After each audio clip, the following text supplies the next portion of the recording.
presentation is about, so first of all, I want to introduce the subsurface contamination in China and over the world. And then I talk about some technology for the groundwater remediation. And then I introduce the new technology. 那个页面好像没变，您是翻页了吗？对，我在翻页。好像没有，那可能您再重新再共享一下屏幕吧。你们能看到那个第一页吗？刚才。OK， 现在看到第3页了。不对，那我可能有延迟，我现在已经退出来了。行，那再试一下。Let's try it again.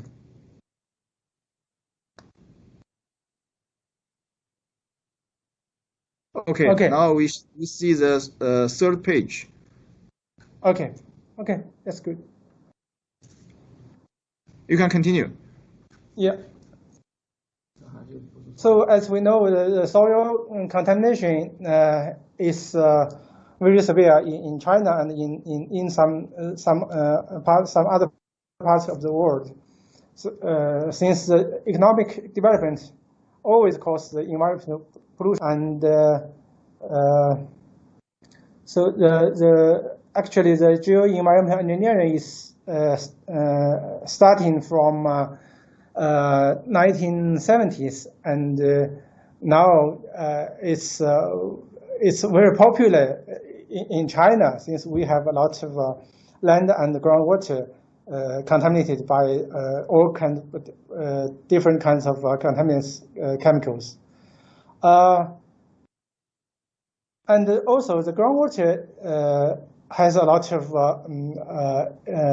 contamination. In China, 19% of urban aquifers contaminated or exploited. And the US FDA reports 吴老师 some 您要退出那个放映模式，因为我们现在一直停留在第3页，没动过。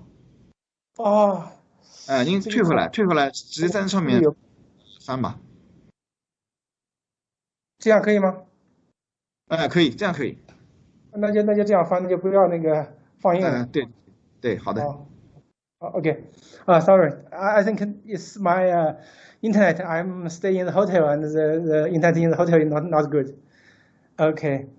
So the groundwater contaminant in US I think it's become better, but in China, we are facing a very severe groundwater contamination problem.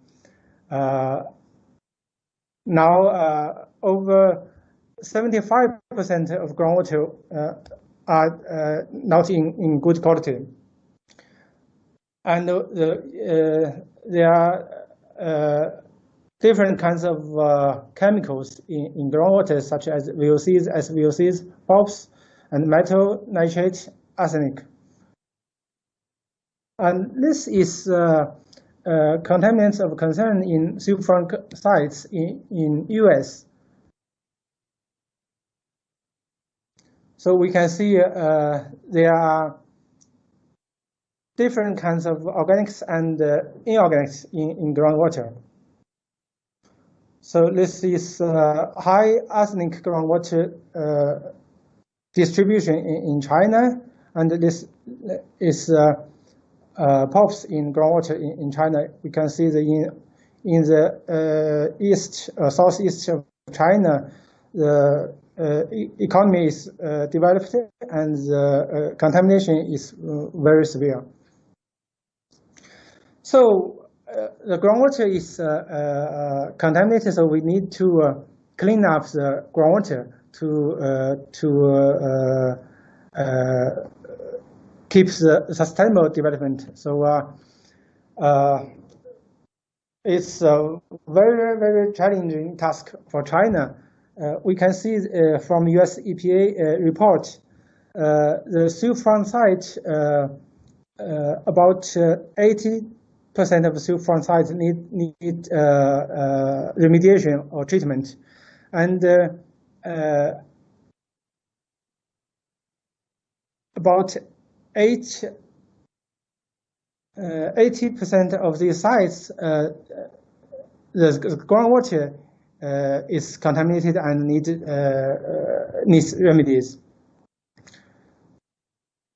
So a lot of many kinds of groundwater remediation technology was developed in last 50, 60 years. It can be classified as natural attenuation, ex situ, or in situ groundwater remediation technology. And the mechanism for the remediation technology is includes biological treatment, physical process, chemical reaction. I will introduce this later. So the MAA monitored natural attenuation just use the nature to clean up the contaminant. Is the remediation efficiency is very low and is time consuming, and this actually is not exactly technology. It's strongly dependent on the site environment, since the MAA process needs suitable dissolved oxygen, the temperature, pH, and other geochemical conditions. For the ex situ groundwater remediation, the very popular one is the pump and treat. That means we pump out the groundwater and treat it in the ground. So I think it's most used in all over the world, but for some cases it's not work very well. For example, the contaminants with very high residual saturation, or contaminants with very high sorption capabilities, or in the very low permeability soils or aquifers, this technology is not working very good. And another problem is the tailing and rebound effect. If we stopped pumping, the contaminant concentration will increase. That's because some contaminants are absorbed onto the soil particles, and if we stop pumping, the contaminant released to the groundwater again. So the contamination, the concentration will increase. And the in situ groundwater remediation, that means we don't pump the water out and treat in the plant. We just treat it inside in situ. So enhanced bioremediation is a kind of in situ remediation technology. We need to have the specific microbe, and we need to improve the environment, such as providing nutrients and providing the oxygen, and the microbe can grow and react with the contaminants. Another most widely used technology is in situ chemical oxidation. Especially in China, this kind of technology is very much used in the contaminant sites. So we use very strong oxidants to oxidize the chemicals. We can see this table. The oxidation potential, the higher the oxidation potential, the oxidation capability is much better. So we can use phantom and the pulse effect to act as oxidants. And some reports can use the ozone to oxidize chemicals. But as we know, the ozone is a kind of contaminant. If the ozone cannot be captured in groundwater and is kept from out of the groundwater, it can be a kind of a pollution. So it's not easy to control the ozone.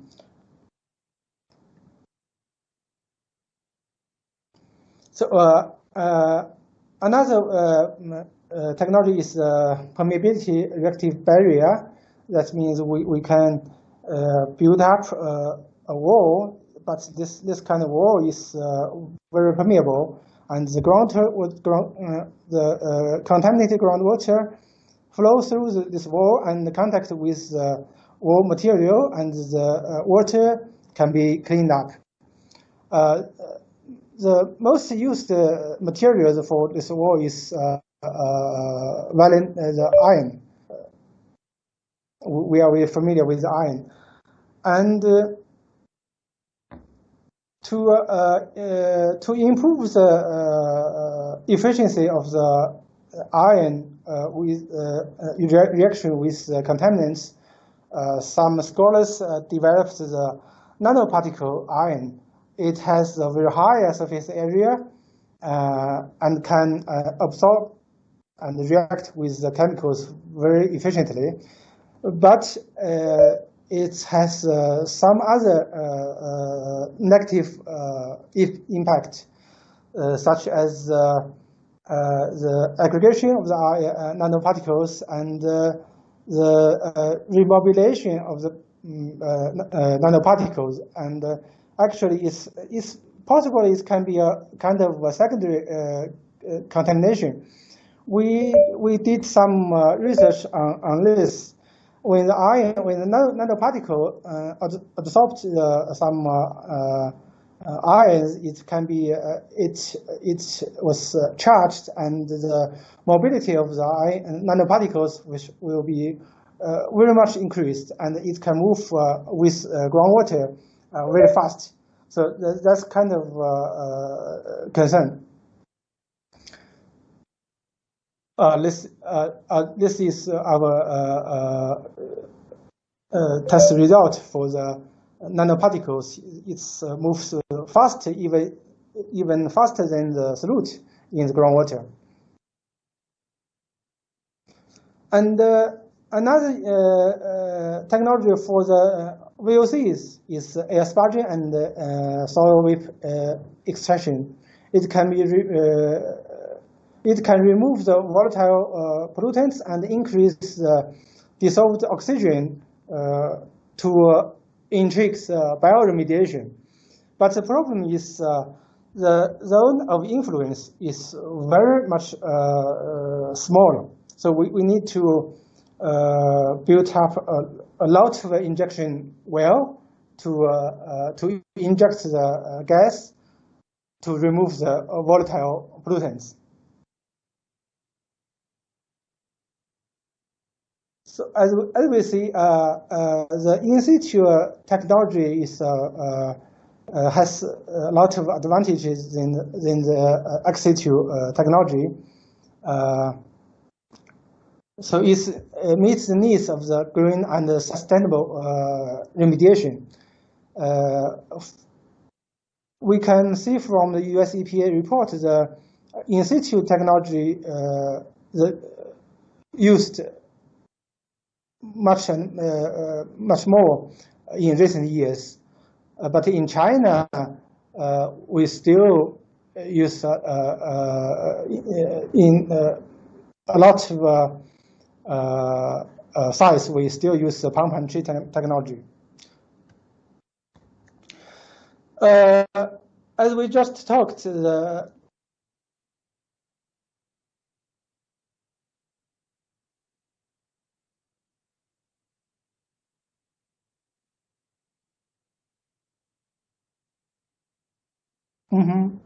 Can you see my screen? Yes, I can see. But I cannot see my screen. What happened? I don't know. Let me. Okay, can you see it? Yes. Okay, oh, great. For the pump and treat, it's a long-term remediation process, and it has the tailing effect. For the bioremediation, we need to improve the site environment.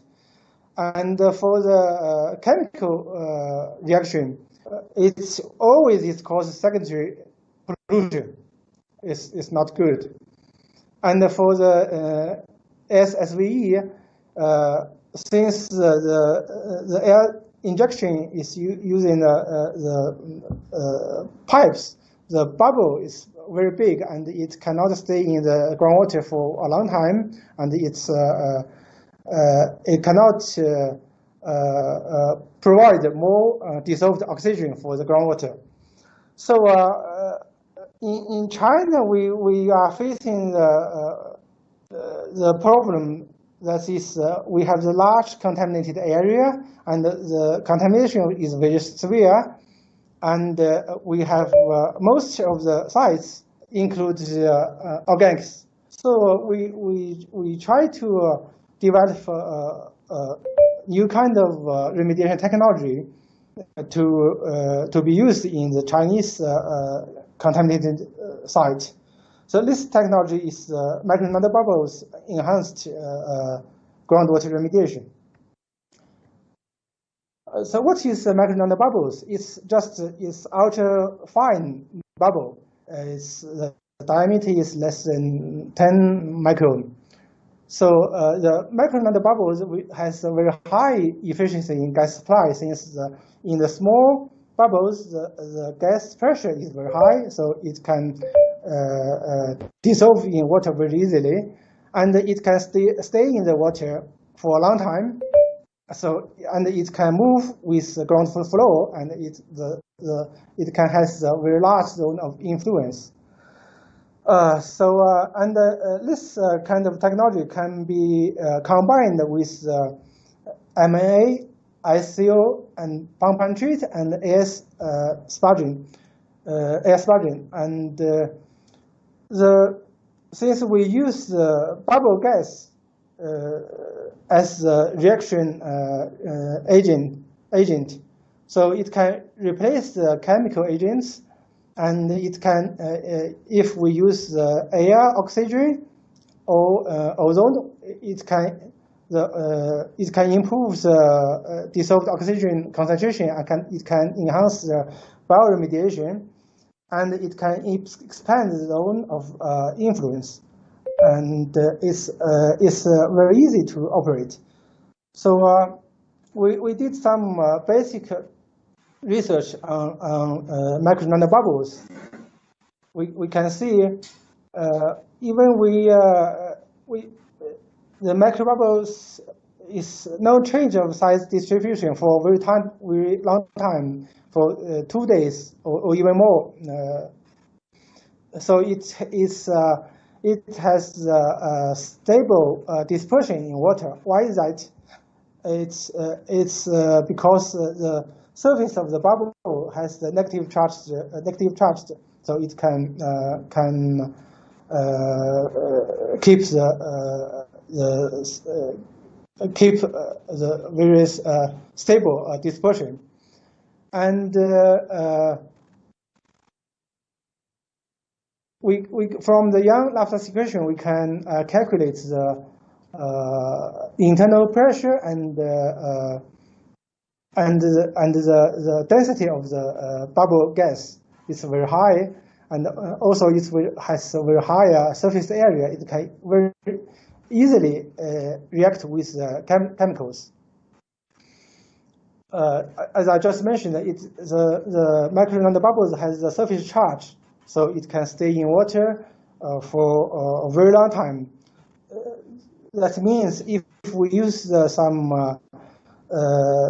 toxic gas in the micro nanobubbles and inject in the groundwater, it can stay in the groundwater and don't escape from the groundwater. So it has no secondary contamination.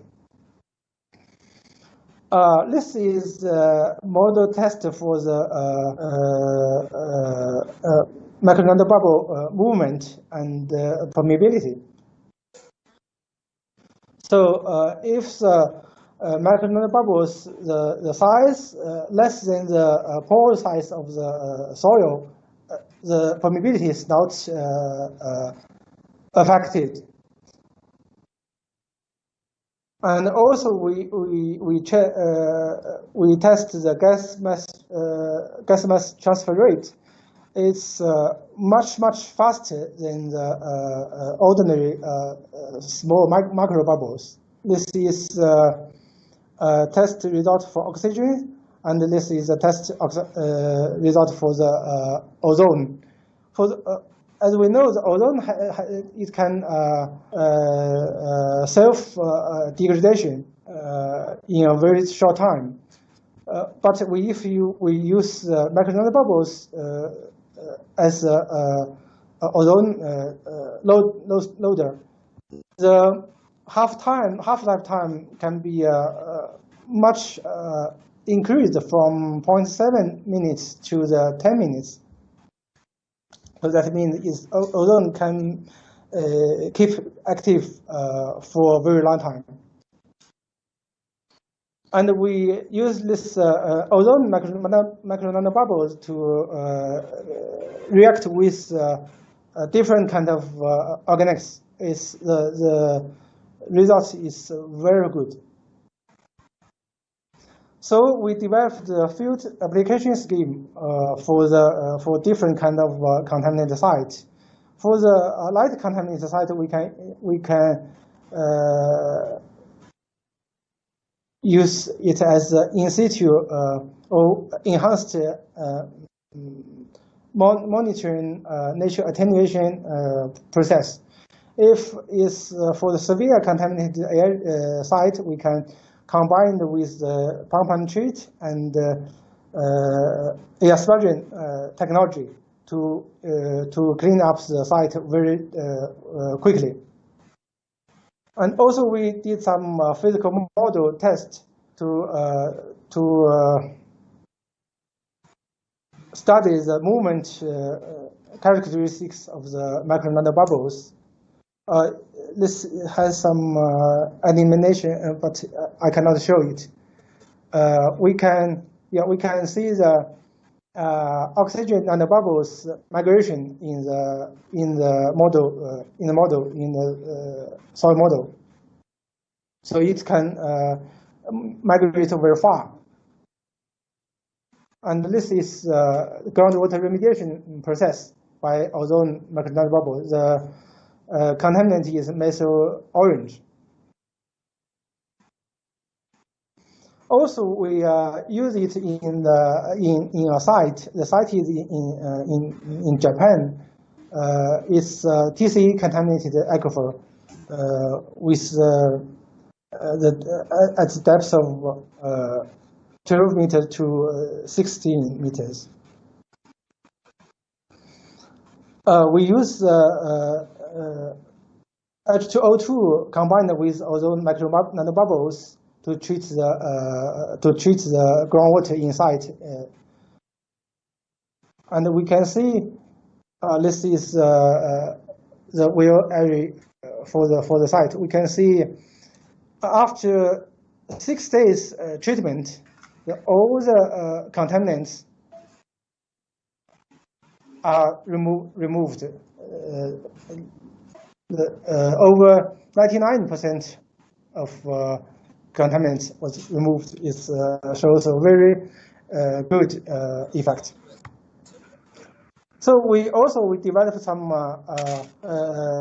theoretical model to simulate the whole process of the remediation process.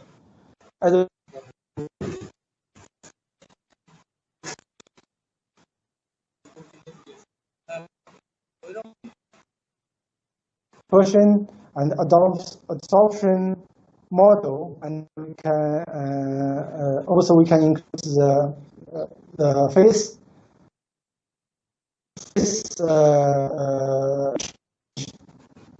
between the free phase, among free phase, adsorption phase, volatile phase, and dissolved phase, and reactive with chemicals or bacteria. Also, we can model bubble transport using the semi-colloid transport equations, and we can simulate the dissolved gas transport model using the similar model as the contaminant transport model. This is the equation for the model. I don't want to explain more. If you have any question, we can contact by email and discuss. And I'll just show you the result of the numerical model. This is simulation for the physical model test. I think they are agree very well each other. So let's come to the concluding remarks. Based on the research, I think the bubbles enhanced remediation technology has very high efficiency and is environmental friendly. We did some research work on the bubble properties. We know that the bubble can stay in groundwater for a very long time and has very rapid mass transfer, and it can very easily migrate in the porous media, and that means in the migration with the groundwater flow. And we did the field application work, and this site, the TCE contaminated site, was cleaned up in very short time. And we developed the theoretical model, and it can be, I think it can be a design or prediction tool for the remediation engineering, the site of remediation engineering. So I think we can try to use this kind of technology in China, and now we have a big project that is the national key research and development project. We will use this technology in the chemical factory contaminated area, and I hope we can have a good result, and then we can communicate in the future. And I can show you some publications about this kind of technology and other research about the groundwater remediation by my group. And I hope you can have interest, and I'm glad to have your questions, answer your questions, and have your comments. Thank you very much.